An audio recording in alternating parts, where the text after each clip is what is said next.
For yesterday's church shooting just outside of Fort Worth, the debate is once again on gun laws here in Texas. CBS Austin's Christian Flores joins us live tonight. Christian, new laws passed this last session expand where you're allowed to carry a gun.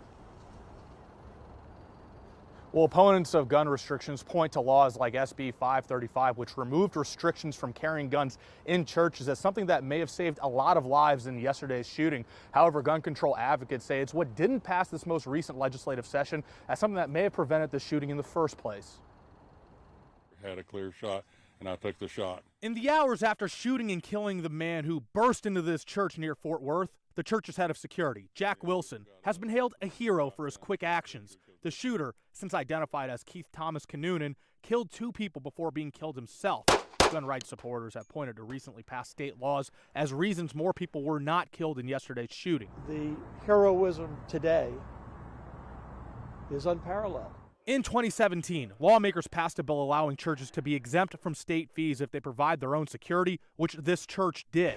This past session, lawmakers passed one law that cleaned up language allowing guns in church, which was initially allowed in churches without signage up prohibiting it. Their leadership and their current security team decided they needed to train people in the congregation. Could we have done anything to prevent the shooter from showing up in the church yesterday with the firearm? Ed Scruggs, president of Texas Gun Sense, has pushed for Texas to pass red flag laws, which would allow courts to issue orders to temporarily confiscate the firearms of individuals deemed to be a risk to others or themselves. Yesterday's shooter has a criminal history, including assault and unlawful possession of weapons. This past session, state lawmakers filed red flag law bills in both the House and Senate, but they died before having a chance to be discussed on the floor. This person had a problem or was prone to violence. Did we pick up those signals? Did we do anything about it? Because right now, it is incredibly easy, if you're a person with bad intent, to carry out those plans. Because again, it's so easy to get a firearm in Texas.